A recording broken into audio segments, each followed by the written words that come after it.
a todos la bienvenida. Estamos muy contentos por tener la actividad de extensión que es una charla que nos va a ofrecer Nicole Cosio Muñoz. Nicole está titulada en la carrera y, bueno, tuvo la iniciativa de estudiar un magíster, de perfeccionarse, y nos trae parte de su experiencia en esta charla. Les damos la bienvenida a todos, a todas.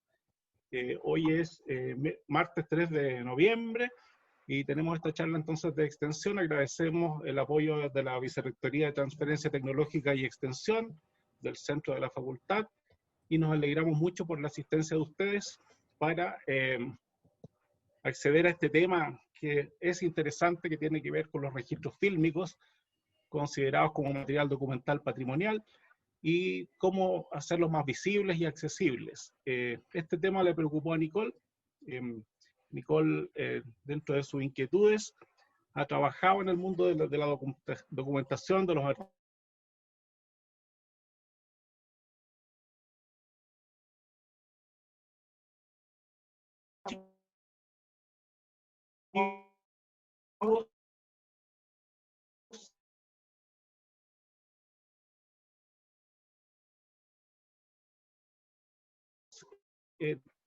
¿sí? En la Universidad de Vigo de Experiencia Profesional, trabajando ahora en el sitio web patrimonioaudiovisual.cl, que reúne información referente a la gestión y procesamiento de documentos audiovisuales en español e iniciativas chilenas en la materia. Su espíritu inquieto entonces la llevó a postular a una beca de los fondos de cultura del Fondo Nacional del Libro y la Lectura, a través del cual pudo financiar sus estudios de posgrado que realizó a distancia en la Universidad de Birmingham del Reino Unido. Y presentó como corresponde su tesis en perfecto inglés. Ella me decía, profe, perdona el inglés, pero eso más me alegra, el que se haya lanzado y atrevido con un idioma que no es el propio nativo, ¿cierto? Y que haya logrado salir adelante con este trabajo. Hoy nos presenta parte de su tesis de grado, en la que analizó la gestión de documentos fílmicos huérfanos, es decir, aquellos cuya propiedad intelectual no está clara o no es reconocida. Las temáticas de los documentos fílmicos son variadas, en realidad incluían registros personales, familiares, de viajes, dice ella, fiestas como cumpleaños, matrimonios. Se trataba mayormente de películas filmadas por aficionados en pequeños formatos fílmicos. También hay algunas imágenes de eventos, el Campeonato Mundial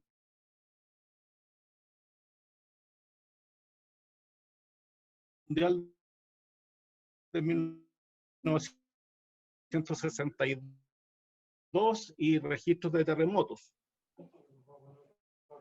Nicole realizó este lab, estamos llenos de objetos digitales culturales que en muchos casos no son accedidos por los usuarios. Existe una deuda con la mediación digital entre lo que hemos digitalizado y los posibles usuarios de esos elementos. Entonces, esa es la inquietud y esa es la propuesta que nos trae Nicole esta tarde. Muy bienvenida, muchas gracias por tu charla, Nicole, desde ya. Hola, profe, muchas gracias por esa presentación. Nunca me había escuchado presentar, estoy muy contenta. Y bueno, premiando por el tiempo, voy a partir a compartir mi pantalla para poder contarles un poquito y profundizar sobre los puntos que usted acaba de mencionar. Preparé una presentación que más bien es como un videíto, para no pasarme tanto en el tiempo. Y bueno, para partir quisiera agradecerle a todos los que se acaban de conectar, no esperaba tanta gente, así que muchas gracias. La verdad es que, como dijo el profesor Guillermo, a quien agradezco mucho por haber acogido mi inquietud, esta charla se marca un poco como retribución a la beca que me gané, y además porque personalmente siento la inquietud de compartir lo que hago con futuros estudiantes, como que será mi idea de hacerla con esta relación de la escuela, porque siento que es importante que cuando uno estudia sepa qué otras cosas puede hacer. Y bueno, la aventura, como puse ahí, empezó así, buscando una carrera o un postítulo para estudiar. Y tenía que ser a distancia porque me complicaba mucho irme a vivir a otro país, y yo quería que fuera en inglés porque tenía como un desafío personal con el idioma. Así que encontré justo este máster, y que es a distancia, como bien mencionó el profesor Guillermo, y tenía que ver la información, ¿cierto?, de qué consistía, más o menos, que el título es como bien preponderante, así como que suena súper gigante, pero en verdad se centra bastante en la gestión patrimonial como en general. Y bueno, en la página ahí salía más o menos de qué módulo se conformaba, que yo acá les puse más o menos como si hubiera estado buscando esa primera vez. Y había un módulo que más me interesó fue el de la interpretación del patrimonio. También vi los requerimientos en inglés y los precios, que obviamente eran muy altos, entonces dije, tengo que buscar alguna alternativa de financiamiento porque el sueldo no me alcanza. Entonces ahí me metí a la convocatoria de las becas Chile Crea, que fue la beca que me gané el año 2019, en la modalidad de magíster, máster y maestrías. Por suerte aceptan estos programas a distancia, leí las bases así para poder buscar todo el detalle y logré ganarme en base a conversar harto y tratar de verle ahí todas las patitas a lo que estaba planteando como proyecto. Bueno, y pongo esta información porque esta información es como de registro de la actividad. Y bueno, aquí viene ya el punto más de fondo de la charla que les ofrezco, que tiene que ver con los bibliotecarios y la gestión del patrimonio, que es como el primer punto en el que me quise enfocar. Bueno, también les quería comentar antes de partir que hacia el final mi idea es dejar un espacio de preguntas para todos aquellos que están conectados, ya sean respecto a la forma en que conseguí la beca o del programa de estudio, o del tema en particular de la investigación, ya que son como las dos patitas de la charla. Bueno, para seguir con el tema, si hablo muy rápido también me dicen, aunque no veo mucho el chat porque estoy compartiendo pantalla.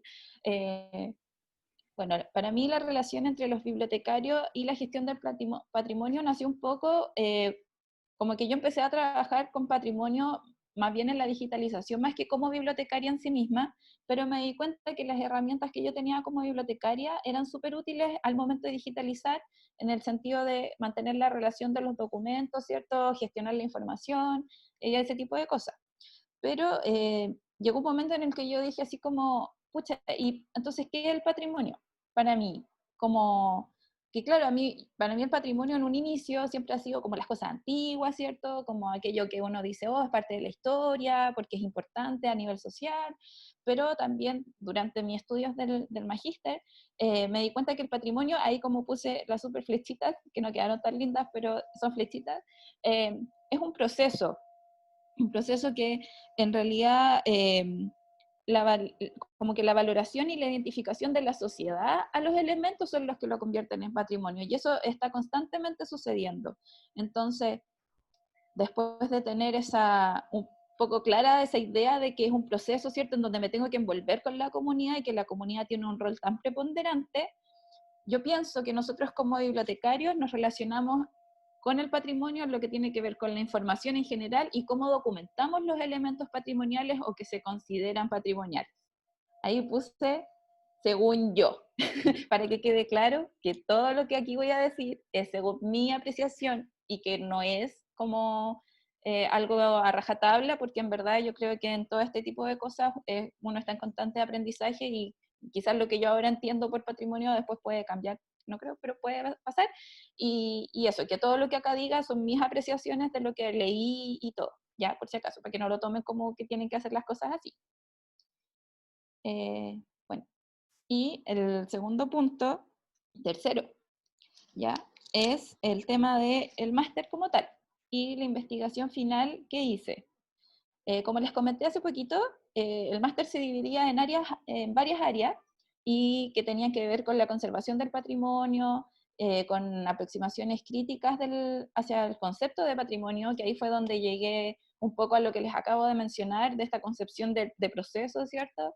Eh, También tuve que ir una semana a Birmingham, bueno, y a una ciudad cerca que se llamaba, no recuerdo mucho el nombre, pero era cerca de Birmingham, a ir a visitar sitios como museos, sitios arqueológicos, con este afán de comprender y empaparse un poco del patrimonio, lo que yo denominé un poco, que fue como un retiro patrimonial con mis compañeros.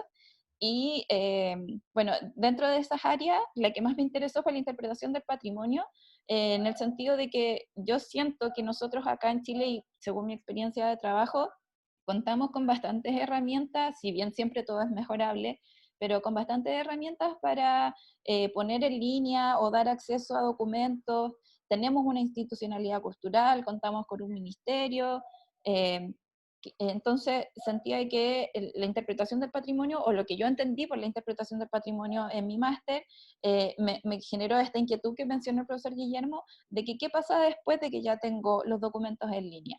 Es como los dejo ahí, qué está pasando con todo eso que estamos poniendo en línea. Entonces, por eso me interesó tanto. Y en este sentido, lo subrayo ahí como porque para mí fue súper importante.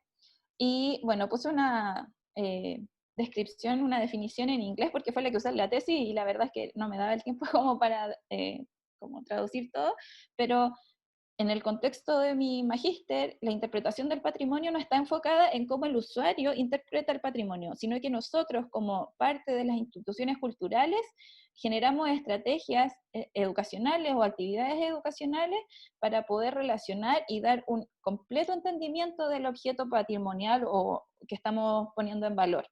Entonces, ya teniendo esa idea clara de que la interpretación del patrimonio de la que yo les estoy hablando no está en el usuario, sino que está en parte de la institución, que es parecido a la difusión, por decirlo así, pero que se mezcla un poquito más con la educación, en generar una respuesta desde el usuario.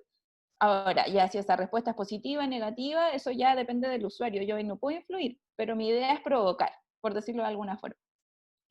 Y este como rama, por decirlo así, de la gestión del patrimonio, nace un poco de Tilden, que es un autor que es como el maestro, así que dio los principios para esta área de desarrollo, y, ay, se dejó de compartir pantalla.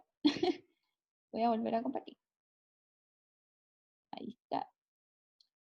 Volví. ¿Se ve? ¿Sí? Sí. Entonces, genial, gracias. Entonces, tomando estos principios y considerando mi área de interés, yo llegué a la interpretación del patrimonio, pero digital.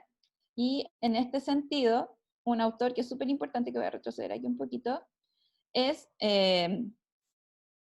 Rahaman, que creo que se pronuncia así su apellido, la verdad es que nunca lo había pronunciado. Eh, entonces, que reúne estos principios de Tilden más la crítica que se le genera, porque también no todos están de acuerdo en que la interpretación del patrimonio actual tenga que ser tan como Tilden la plantea, y genera y añade todo este tema de la experiencia digital del usuario. Entonces, por ejemplo, acá él menciona que dice que un acto de interpretar es una herramienta o método de presentación o de comunicación con los usuarios finales y que tiene 4 objetivos para como una interpretación que realmente comprometa a los usuarios. Que dice satisfacer a los usuarios, a las necesidades del usuario y como expectativas de la visita que ellos tienen, provocar, como les comenté delante, ¿cierto? Para que se interesen en la conservación y la protección del patrimonio, del sitio, del objeto en cuestión, promocionar el aprendizaje del pasado, ¿cierto? De la historia pasada y de la cultura, y por último, presentar el pasado de perspectivas múltiples. Entonces, que ahí los usuarios puedan tener una visión más generalizada o más ampliada del pasado. Pero siempre, como lo ven acá, como que está pensado en el usuario final, ¿cierto? Que es el que tiene la experiencia digital.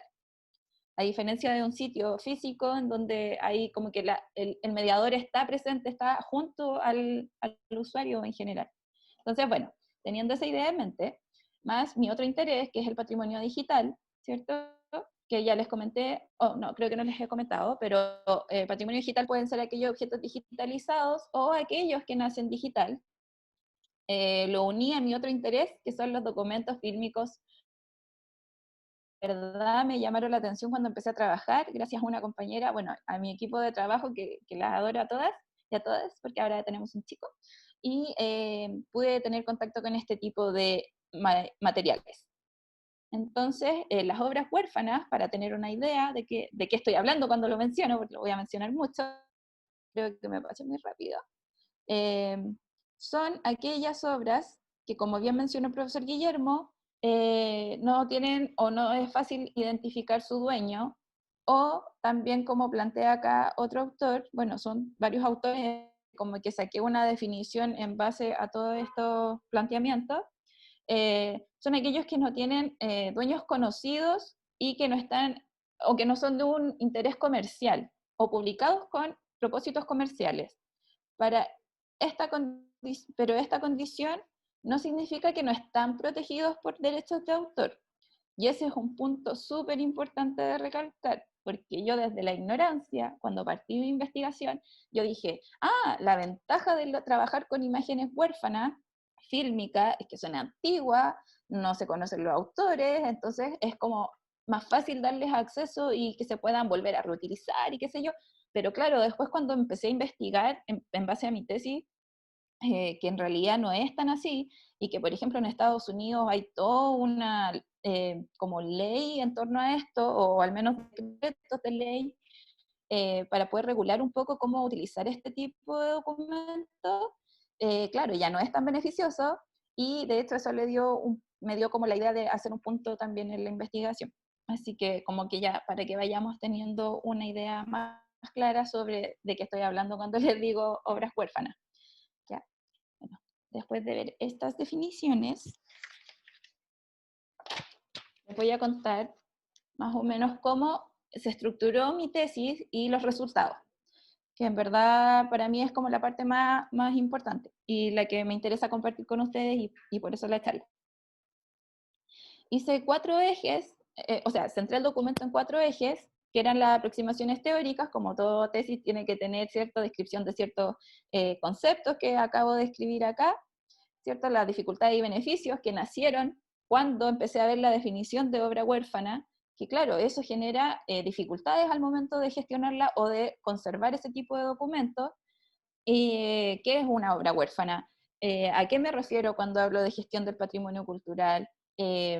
Los procesos que son aplicados a los documentos fílmicos, ya que cuando hablo de gestión del patrimonio, estoy hablando de también una serie de procesos, que al final son los que tengo que aplicar. Finalmente, la digitalización, que juega un rol como un proceso de cambio, que también fue un tema que apareció al momento de empezar a investigar sobre esto, y también porque desde mi experiencia, cuando yo me acerqué al patrimonio fílmico fue porque yo pude ver obras digitalizadas. O sea, yo nunca he visto una proyección, aunque amo el film, pero nunca he podido ver un documento proyectado. Entonces la digitalización siento que es esa puerta que permite que personas como yo y muchos otros logremos acceder a este tipo de documentos. Y que bueno, ya que están digitalizados, entonces el tema de la interpretación del patrimonio en el contexto digital era como el enfoque que yo le quería dar a esta tesis. Entonces, en ese sentido, en esta parte de las aproximaciones teóricas, describí todos estos puntos para luego hacer una descripción del estudio de casos, que fue el método que yo escogí para poder como sacar conclusiones, ¿cierto? Y hacer algún análisis, ya que era lo que me permitía hacerlo en más corto plazo, y porque también sentía yo que me daba como una visión más general de lo que yo quería analizar e investigar. Y bueno, sí, pues, pero antes tuvo lugar el diseño de la investigación, entonces yo les quería mostrar un poquito el documento que yo hice para contarle así muy someramente en qué consistió este diseño. Bueno, primero que todo, es un estudio cualitativo. Aquí la profe Carmen, yo sé que va a estar muy feliz porque ella me enseñó muchas de estas cosas con mi tesis que hice en pregrado. Bueno, decidí que fuera un estudio cualitativo de tipo exploratorio, ya que yo no tenía una noción clara que iba a obtener de esta investigación. El método que utilicé, como recién comenté, fue el estudio de casos, ya que me permitía poder aterrizar, ¿cierto? Tener un grupo de estudio delimitado. Además que hay tan pocas iniciativas de rescate fílmico en Chile que me fue bastante fácil, y en ese sentido contacté a las 2 iniciativas que accedieron a participar conmigo, y que una es parte de la que trabajo, ¿cierto? Que es el Archivo Fotográfico y Audiovisual de la Biblioteca Nacional, y la otra iniciativa es el proyecto Filmoteca.cl de Diego Olivares, que hace una pega increíble rescatando documentos del persa de donde encuentre, para ponerlo en acceso para que personas como nosotros los podamos ver. Así que ahí también les dejo el datito por si se interesan. Entonces, para poder escoger estas 2 iniciativas, tenían que cumplir ciertos parámetros que está escrito aquí en alguna parte.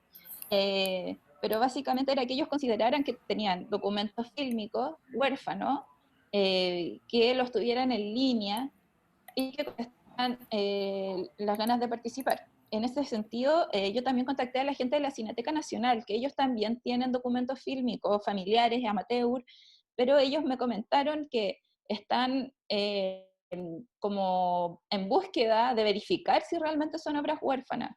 Entonces, ahí conversando con mi profe de la tesis, yo le decía que encontraba súper interesante ese punto porque también es como cómo entender el concepto de obra huérfana. Es obra huérfana cuando yo no sé quién es el dueño o quién tiene los derechos, o es obra huérfana como cuando yo ya no lo puedo encontrar, pero al final siempre en algún momento puede aparecer.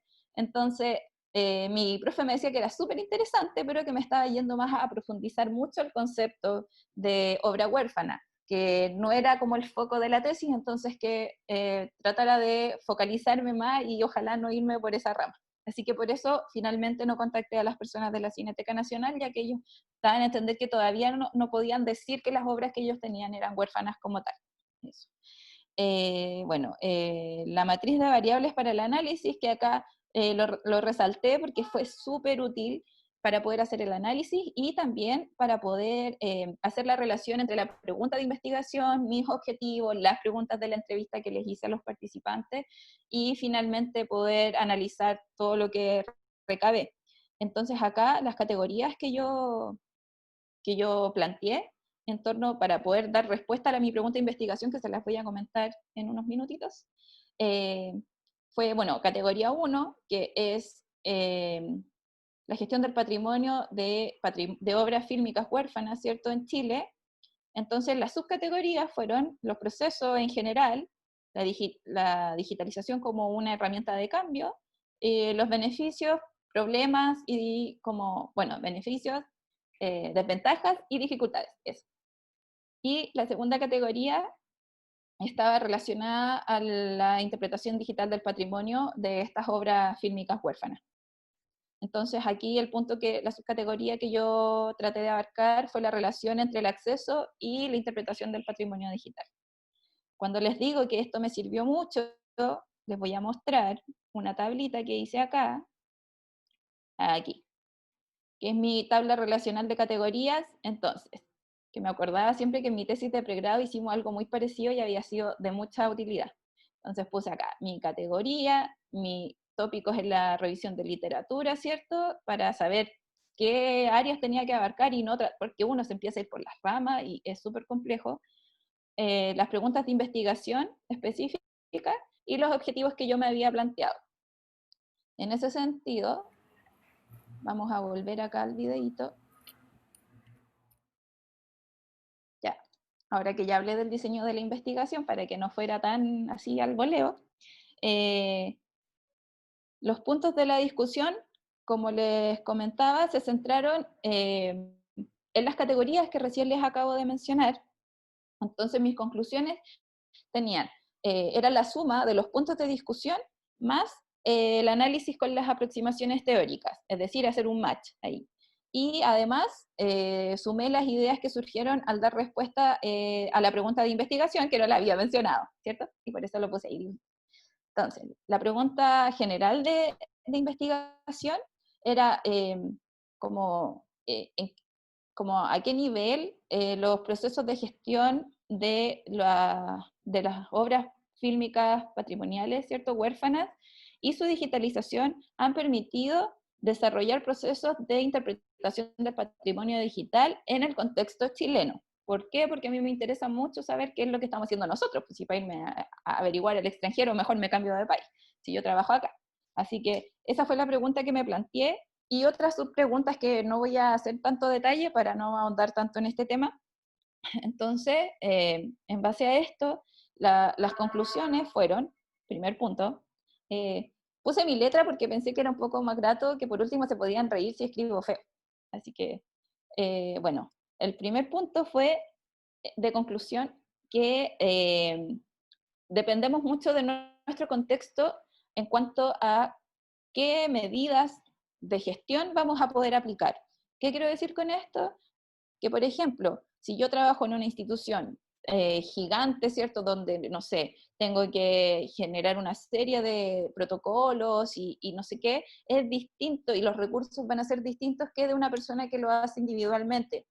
Y quizás también tiene sus beneficios y dificultades en ambos casos.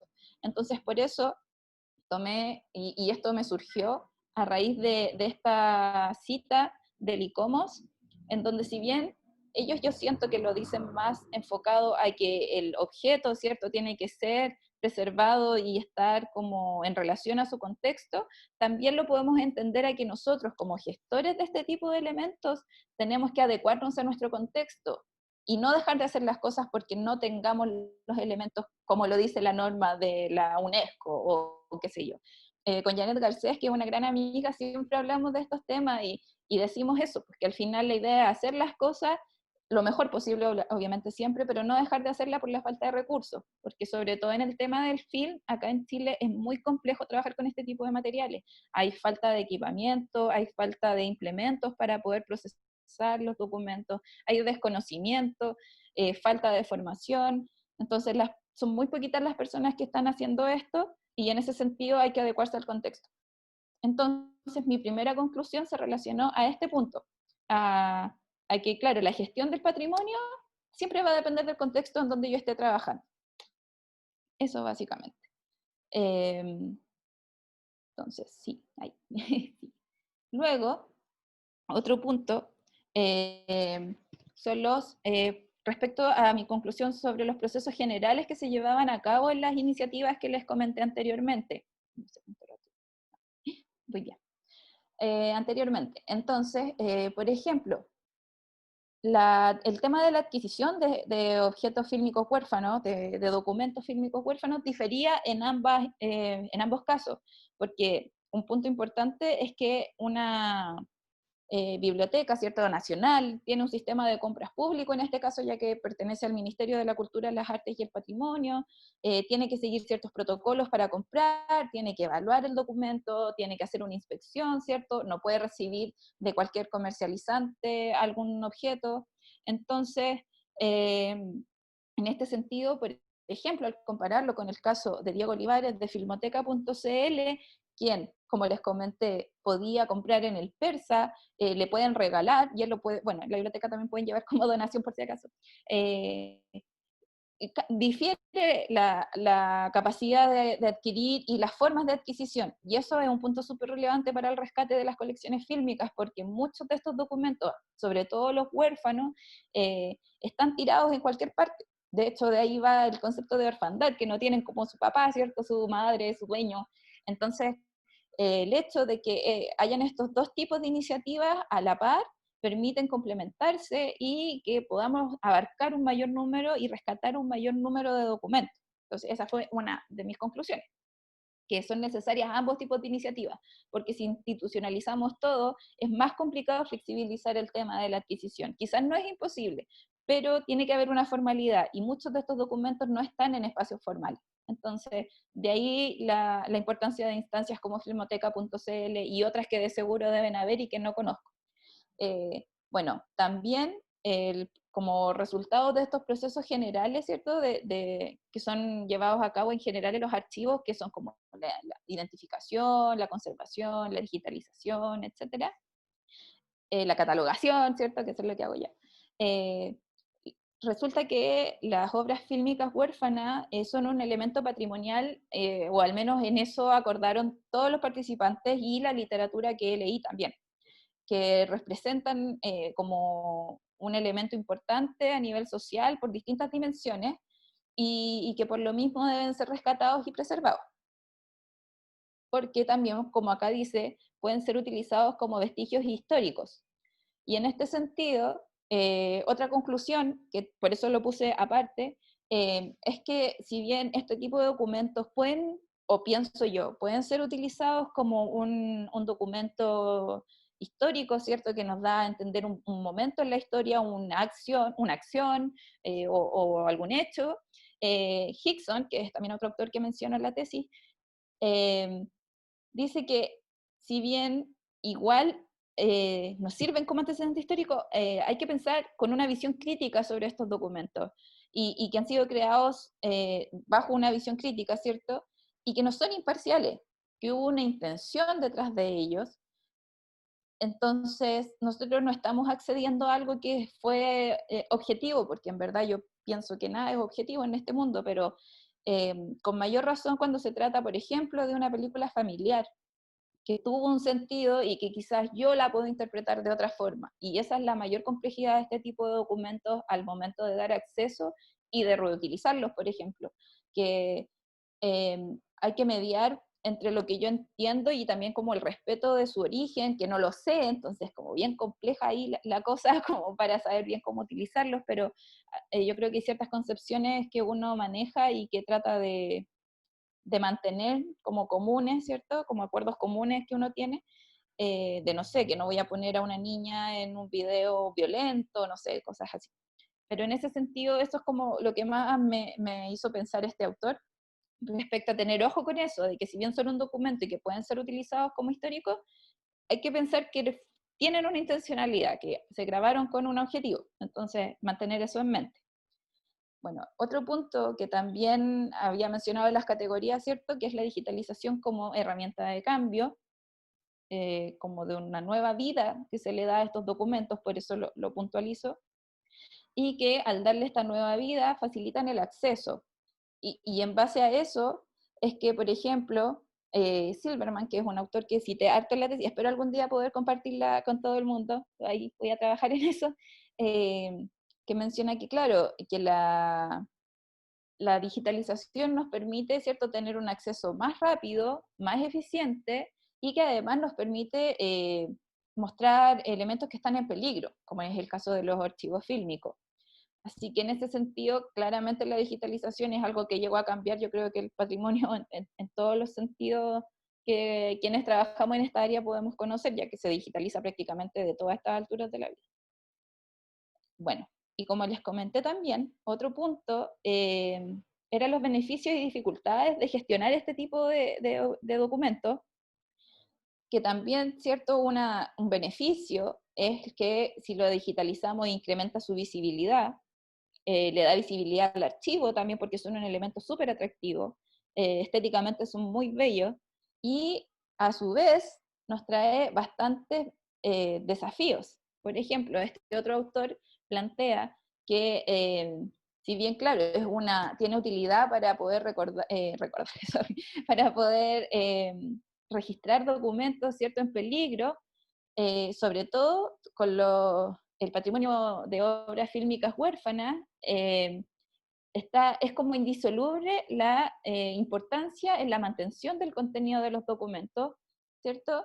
Porque la digitalización trae cambios en tanto como damos acceso a cómo interpretamos y cómo aproximamos estos documentos a nuestros usuarios. Entonces este autor me dio a entender de que, claro, la digitalización me trae los beneficios, o sea que mi inquietud no estaba tan perdida, porque el hecho de que sea digital nos ha cambiado, ¿cierto?, estos escenarios constantemente. Entonces dije, ya no estoy tan mal. Así que mis conclusiones estaban de acuerdo un poco a lo que estaba escrito en la literatura. Por otra parte, una dificultad gigante que hice un poquito alusión hace poco es el tema de la gestión de derechos, ya que es algo que según los casos analizados y la literatura, es algo en lo que estamos bien falentes en general en todos lados. Como que Estados Unidos lo tiene un poco más regularizado, pero en verdad, como son obras huérfanas, es bien complejo el tema de los derechos. Y esta frase es la que más me hizo sentido y que retomo un poco mi idea del inicio de la charla con la relación entre el bibliotecario y la gestión del patrimonio. Porque, por ejemplo, en este caso de patrimonios de obras fílmicas huérfanas, dice, ambos autores dicen que más que un problema, es como principalmente un problema de información, porque hay una falta de metadatos, hay una falta de documentación sobre los elementos que estamos gestionando. Entonces, nosotros como bibliotecarios tenemos, o debiésemos tener, muchas herramientas para poder trabajar esta dimensión de los documentos. Entonces, por eso digo que si bien la gestión del patrimonio tiene que ser interdisciplinaria, porque yo no puedo hacer todo, claramente, podemos jugar un rol preponderante, sobre todo en evitar que se generen más obras fílmicas huérfanas. Como que esa fue mi conclusión después de leer esta frase. Entonces, ahí dije, hay una relación entre lo que yo hago y tratar de evitar, ¿cierto?, que se sigan produciendo este tipo de documentos. Y finalmente, ya yendo al punto que más me interesaba, que he mencionado mucho, que es la interpretación del patrimonio, eh, pude detectar a través de los casos estudiados acá en Chile que ambos realizan actividades aisladas de interpretación del patrimonio. ¿A qué me refiero con esto? Que, por ejemplo, la Biblioteca Nacional, si bien no tiene un plan de actividades para dar una visión contextualizada de sus documentos fílmicos, sí ha hecho, por ejemplo, el Home Movie Day, donde la gente puede ir, tocar, ver la máquina, entender lo que hay detrás de la producción de un film, por ejemplo, y a la vez ver su propio documento. También hubo actividades relacionadas a la reinterpretación de estos documentos. Ese tipo también pueden ser consideradas como actividades de interpretación del patrimonio digital en este contexto, pero son aisladas, no es que haya una planificación. Y algo que se menciona, que es lo ideal para decir, oh, yo hago interpretación del patrimonio digital, es que sea planificada, y que sean constantes a lo largo del tiempo para conseguir objetivos planteados, y que no sea solo un tema de llamar la atención y que quede ahí, sino que la idea es generar algo. Y bueno, en el caso de filmoteca.cl, por ejemplo, si uno ve su Instagram, eh, que de hecho lo tengo acá a mano, podemos ver, pero no se lo voy a mostrar porque me voy a alargar mucho, podemos ver que publican, por ejemplo, máquinas para poder entender cómo es que se grababan los elementos, también, por ejemplo, explican qué es para identificar los tipos de film, que hay varios, están los 8 milímetros, Super 8, 16, 4, 9,5, 35 milímetros, que eran los de cine, etcétera. Entonces, se hacen cosas, al menos en estos dos casos, pero nos falta todavía. Entonces, en este sentido, para mí lo que me quedó como conclusión, que nos queda un gran desafío en encontrar formas de atraer y aplicar estrategias de interpretación del patrimonio digital. Y digo digital, puntualizo en lo digital porque creo que de forma análoga o presencial se hacen. Igual es más fácil porque ver un proyector es mucho más interesante tocarlo, ¿cierto? Que ver quizá a través de una pantalla. Pero lamentablemente es lo que nos está quedando en estos momentos, sobre todo con el tema de la pandemia. Así que, ahí me había equivocado. Así que pienso que es bien relevante que nos planteemos este cuestionamiento, de que ahora no estamos viendo todo, no estamos yendo todo a lo digital. Y bueno, les puse eso, que queda menos para que piensen en preguntas, porque yo creo que en unos 5 minutitos termino de hablar.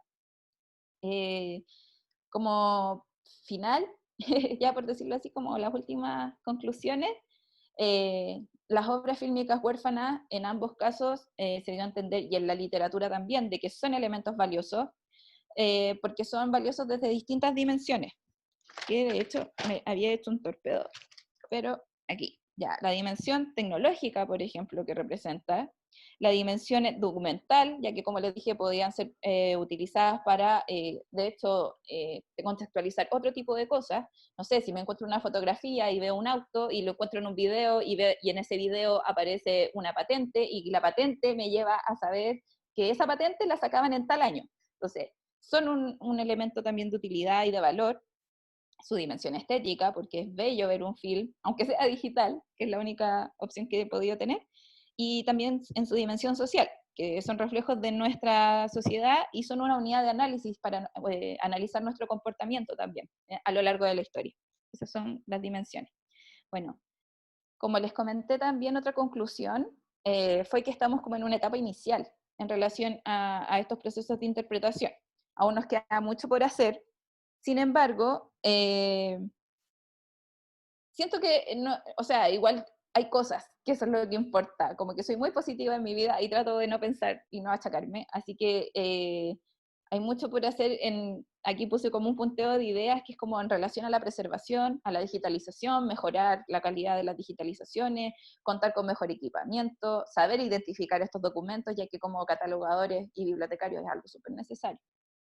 Pero como les comentaba, que a pesar de lo mucho que nos falta, las cosas positivas que pude observar son que, por ejemplo, los procesos que se llevan a cabo en los archivos analizados siguen recomendaciones internacionales, y eso es algo súper, como que se nota que los profesionales que están trabajando en esto se forman, ¿cierto?, por sí mismos y han logrado dar, por ejemplo, como este tipo de iniciativas o guías que hay. Y como les comentaba, claro, que la formación ha sido mayormente autodidacta o rebuscándose por internet o porque, no sé, llegaste a un lugar en el que había que hacer esto y empezaste a aprender con la experiencia, compartiendo. Por ejemplo, a Diego yo lo conocía porque él fue a la biblioteca. Entonces, en ese sentido, hoy se me pasó el fin, todavía no es el fin. En ese sentido, la colaboración entre profesionales, las redes son súper importantes para trabajar en esto. Y lo noté porque como que cada vez que hablo de esto, me topo con las mismas personas. Así que, bueno, finalmente concluyo que la interpretación del patrimonio digital es algo necesario. Las razones, básicamente porque hay un montón de documentos digitalizados. O sea, yo trabajé digitalizando y actualmente se puede digitalizar a un nivel así, pero veloz. Entonces, no nos sirve de nada contar con tanto, o sea, sí sirve, porque en algún momento todo va a servir, perdón. Sí sirve, pero siento que deberíamos esforzarnos un poquito y tratar de ir más allá. Y que sobre todo considerando el contexto mundial actual, donde cada vez los servicios se digitalizan más, las instituciones culturales tienen que posicionarse en un entorno digital, no sé, acudir a herramientas como la realidad virtual, 3D, bueno, las mismas charlas en línea, que si bien pueden ser un poco monótonas, porque como que uno habla y habla, de todas formas tenemos que tratar de repensar y buscar nuevas estrategias, como que al final eso fue con lo que me quedé. Y ya para finalizar, no sé si habrá muchos estudiantes participando, espero que sí. Solo les quería como compartir, y que también es un poco el objetivo de esta charla, que yo cuando estudiaba Biblio, yo dije, oh, ¿qué me voy a especializar en esta carrera? Nadie la conoce, nadie sabe lo que hacemos, y se puede, chiquillo, hay que esforzarse quizás un poquito más, algunos más que otros, algunos nos costará un poco más, pero se puede, y hay que buscársela, y si no resulta una vez, uno la hace de nuevo hasta que resulte. Eso nomás es mi consejo. Ahora quisiera dejar un poquito de espacio a preguntas, que no sé si habrá alguna en verdad. Sí. Gracias, Nicole. Yo quiero aprovechar este último mensaje. Primero, contarte que tenemos 84 personas en línea, lo que es una gran audiencia. Al principio, antes de grabar esto, decíamos que no es fácil captar audiencia hoy día que hay tanta oferta, ¿no?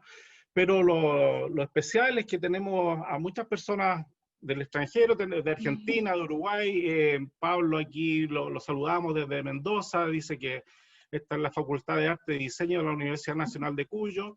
Flor, hola, soy Flor de Argentina también. Oriana de Buenos Aires, Argentina. También está de Yanela desde Montevideo, Uruguay. Walter de Argentina, Cecilia Acuña también desde Argentina, de La Plata. Es un gusto participar desde Buenos Aires, dice Raúl Escándar, querido amigo. Muchas gracias. Silvia Bayón, fue buena la difusión en Argentina, parece también de Buenos Aires. Silvia Riquelme, están todos en el chat, así con saludos, así que nos alegra mucho que nos hayan acompañado y que se interesen por este tema. Nicole es una estudiante titulada en la carrera Bibliotecología y Documentación que ofrece la Universidad Tecnológica Metropolitana en Santiago de Chile, una titulada reciente, y también tenemos estudiantes que están participando.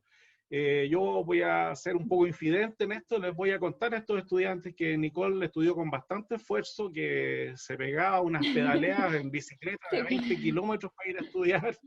En el camino hasta tuvo un accidente una vez y claro, le interesó a través de una profesora en particular este tema de los archivos y lo siguió. Pueden ver en ella que hay rigurosidad, hay espontaneidad también, una motivación permanente. Hay una capacidad de análisis, hay un buscar la meta, un esfuerzo, un plantearse desafíos y superarlos, como esto de la barrera del idioma inglés. Y a mí me alegra mucho que esté dictando esta charla hoy y con esta audiencia, además, tenemos aquí una charla con un privilegio, tengo una gran audiencia nacional e internacional, así Muchas que gracias. feliz. Sobre 78 personas estuvieron conectadas. como chilenos tenemos que aprender a hablar más lento, nos cuesta mucho a todos, porque yo sé que eso puede ser una dificultad para una audiencia internacional. En el chat habíamos dicho que podían colocar ya buenos comentarios, Chile, excelente charla. Sí. Aquí está Nilda de Mendoza, también de la Universidad de Cuyo. Dice, hola Nicole, ¿podrías hacer mención de alguna estrategia de interpretación que se esté haciendo en la actualidad en la biblioteca? Claro, Hacer mención de... ¿Sí? sí, perdón. Como comenté un poquito, claro, no sé si, como les decía, no hay un plan determinado, ¿cierto? Pero, por ejemplo, el tema que se hizo el año pasado en el Home Movie Day, de tratar de reutilizar estas imágenes y de generar una charla para exhibirlas, contar cómo se trabajó, fue un tipo de acercamiento, ¿cierto? Que va más allá de ponerla en la web, y que luego esos cortos en un tiempo más van a estar disponibles, ¿cierto? Y se va a poder generar como este nexo entre el documento digital y su reutilización, que es un tipo, ¿cierto?, de aproximación que nos da como entender estos documentos de una nueva dimensión. Esa podría ser una cosa, pero nosotros, así como con los documentos digitales, podrían ser, bueno, trabajamos a la par con Memoria Chilena en la biblioteca generalmente y Biblioteca Nacional Digital, entonces ahí se genera un espacio que son los especiales, en donde se genera como una página y que se le da como el contexto de cómo se trabajó la colección, de dónde se sacó, etcétera. Les puedo compartir el especial que se hizo en torno a los documentos fílmicos, que es como lo más parecido a la interpretación del patrimonio que hemos hecho. Muy bien. Acá, mira, Juan Patricio Cancino, bibliotecólogo titulado en la Universidad de Playa Ancha, nos envía saludos y dice que le gustaría saber de dónde viene el concepto de obra huérfana o si hay documentos relacionados a este tema. Y felicitaciones por la charla. Muchas gracias. Sí, es un concepto que se ha abordado mucho. Nació, no recuerdo bien en la década, pero nació desde los archiveros, de hecho, en Estados Unidos principalmente, al notar que había muchos documentos que ellos no sabían su procedencia. Entonces empezaron a decir en inglés que el nitrato no puede esperar, que ese fue como el primer concepto. Y en base a ese concepto dieron a entender la urgencia de tratar estos documentos fílmicos que no tenían como relevancia porque no le importaban a nadie. Y de ahí se comenzó a migrar hasta el concepto de obra huérfana, que pueden ser fílmicas como cualquier otro tipo de documentos en verdad. El concepto abarca cualquier materialidad de documento que no tenga origen claro ni a quién pedirle permiso para usarlo, básicamente. Así que sí, hay harta literatura. Yo les puedo dejar mi correíto igual, cualquier cosa, y les puedo compartir la bibliografía que utilicé para que puedan profundizar. Muy bien. Bueno, acá nuestra asesora Jennifer está preocupada, aquí tenemos un comercial, ¿no? De que respondan una encuesta en el chat, por favor, sobre la charla. Eso nos va a ayudar mucho a mejorar estas actividades y necesitamos esta retroalimentación por parte de ustedes. Una pregunta acá, Cristóbal Olivares, estudiante de la carrera. ¿Cómo crees que cambia la definición de patrimonio audiovisual cuando ya es global el registro de las imágenes en movimiento? No sé si se entiende la pregunta.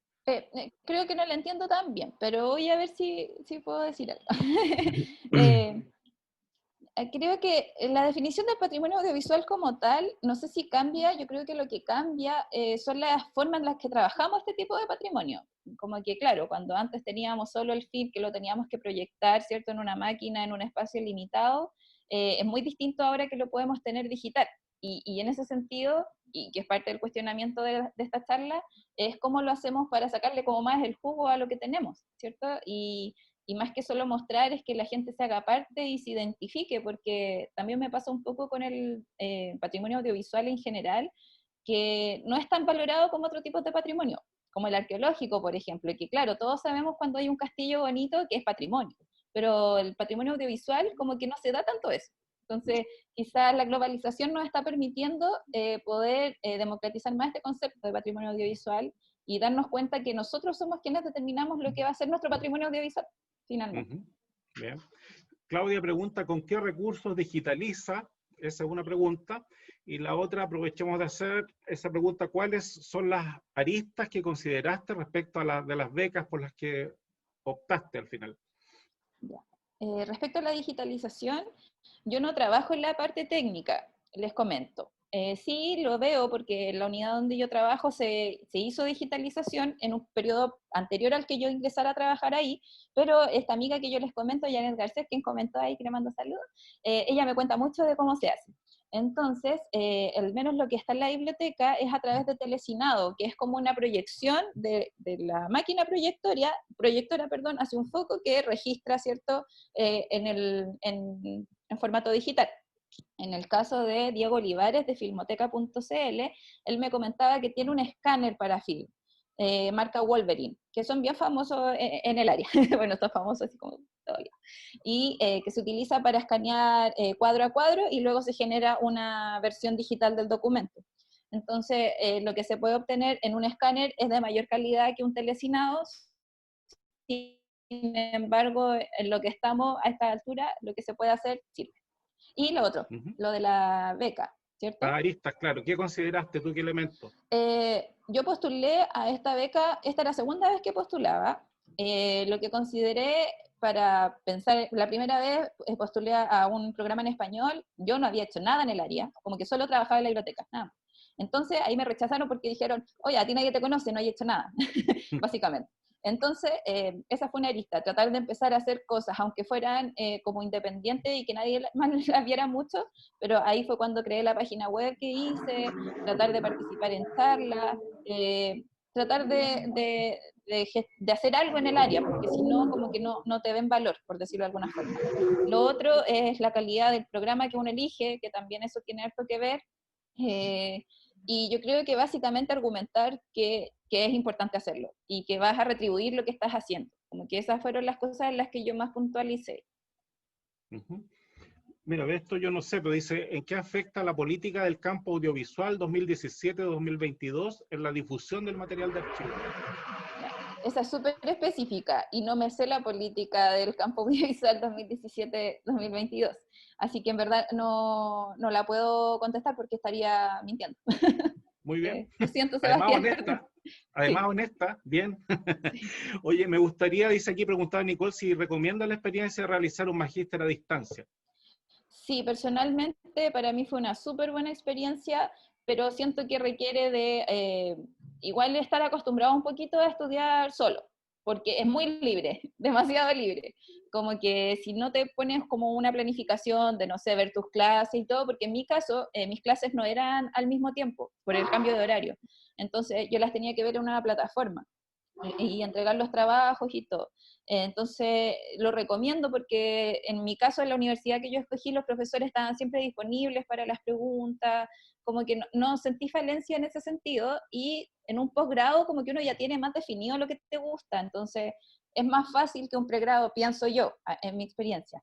Y además que con esta semanita que tuve que ir, como que igual se cerró un poco el ciclo, no me sentí tan huérfana, por decirlo así. Muy bien, pues Pamela por aquí pregunta si vamos a compartir esta charla. Claro, esta charla va a quedar grabada y en el canal YouTube de la universidad, así que no hay ningún problema. Voy a dejar mi correo también por si necesitan algún contacto más directo o algún apoyo para este material.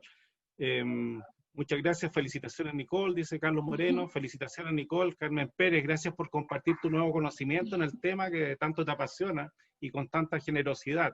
Nunca dejes de caminar por la senda de la búsqueda de la excelencia. Gracias por enseñarnos tanto en este ratito. Es muy cierto, de verdad.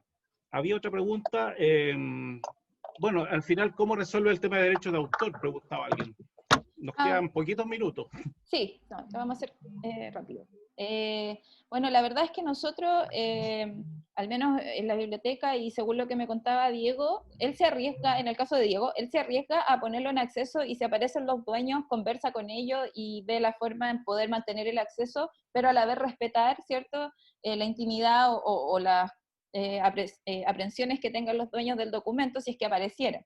En nuestro caso, no hay mucho documento huérfano, hay algunos pocos que de hecho fueron de una donación que hizo Diego a la biblioteca, y en ese sentido como que se ponen en línea y ver si es que aparece el dueño, y de hecho un punto que me hizo una de las entrevistadas en la tesis, que fue bien interesante, es que claro, tenemos problemas de derecho, no sabemos, ¿cierto?, quién es el dueño, y el hecho de ponerlo en acceso también permite que sean encontrados los documentos. Entonces, claro, se puede ver cómo que estás pasando a llevar quizás el derecho sobre el documento de alguien, pero a la vez también permite que alguien sepa que ese documento está en un lugar y que está digitalizado y que, no sé, su abuelita está ahí. Entonces, a la vez es una estrategia como que puede funcionar para bien o para mal, por decirlo de alguna forma. Nosotros pensamos, o yo personalmente pienso que el hecho de ponerlos en acceso es una forma también de que dejen de ser huérfanos. Entonces, en ese sentido, eh, los derechos yo creo que o en general, por lo que me comentaban los participantes de la tesis, es que los van viendo en la medida de lo que pase, que son como más, depende de cada caso, en verdad. Muchas gracias, creo que estamos cerrando, son las 5:27, hay otras preguntas finales. Una última pregunta, ¿crees que el video familiar o grabaciones realizadas con celular pasará a formar parte de este patrimonio? Mira, interesante. Y la otra pregunta es si se puede aplicar el concepto de obra huérfana a las fotografías. Bueno, la última, sí, también obra, de hecho, la mayoría de las fotografías, yo catalogo fotografías y uno muchas veces no sabe de dónde vienen, ni de quién son, ni dónde fueron, ni nada. Entonces sí, son obras huérfanas. Y la otra pregunta era, me olvidé. Yo también. Aquí está, No, el tema de de las la, grabaciones, sí, si con celular tú crees que pasará a formar parte de esto. sí, ahí también, cortito, se me viene una reflexión súper interesante que me plantearon uno de los entrevistados de la tesis, que, claro, en el caso del film es importante el soporte y el contenido. En el caso del digital, nosotros no le estamos dando valor al soporte, probablemente le demos valor al contenido, pero cuando tenemos contenidos que son muchos iguales, es como, ¿cómo, qué guardar y qué no? Y el otro día con una amiga hablábamos como de nuestra capacidad como documentalistas de poder buscar estrategias para poder documentar todo esto que se está generando. Quizá haciendo una gestión más hábil de los metadatos, automatizando más, no sé. Pero siento que claramente lo que estamos generando en algún momento o algo de lo que estamos haciendo va a ser nuestro patrimonio al final. Y por eso es importante que lo tomemos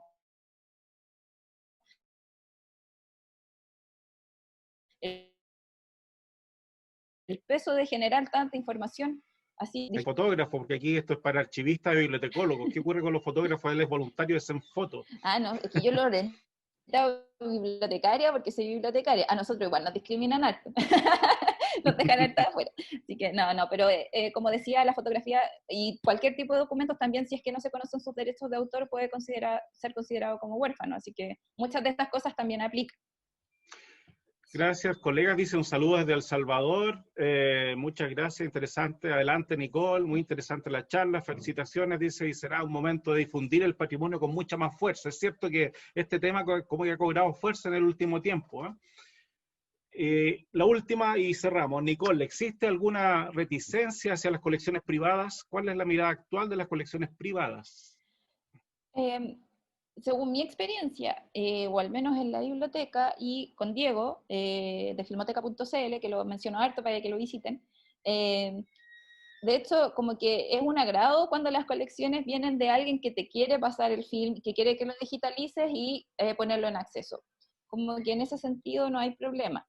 Quizás lo que se puede generar un poco es que, claro, si quizás, no sé, una institución privada tiene su colección fílmica, pero no me parece que hubieran reticencia o diferenciación con colecciones privadas, siempre y cuando la persona quiera compartir. Si no quiere compartir, ahí no es mucho lo que se puede hacer. Así que no sé si puedo decir unas palabras al cierre. Por supuesto, Nicole.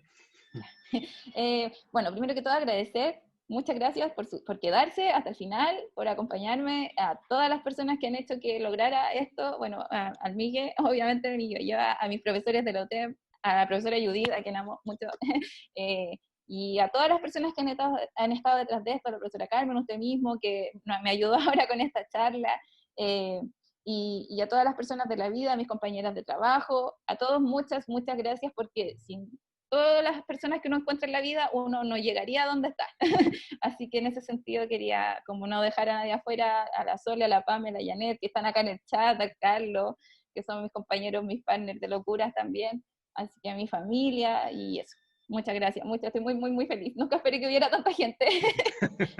Qué bueno que estés contenta. Muchas gracias a ti, Nicole. Felicitaciones por tus logros y sigue adelante. Te necesitamos, como colega. ¿No? Gracias. Hasta luego a todos Hasta y luego. será hasta una próxima oportunidad, entonces, en otra actividad de extensión. Muchas gracias. Gracias a Muchas todos gracias. por la asistencia, por la participación. Gracias. Mucho interés. Nos vamos en alto, nos vamos en alto. Adiós. Sí.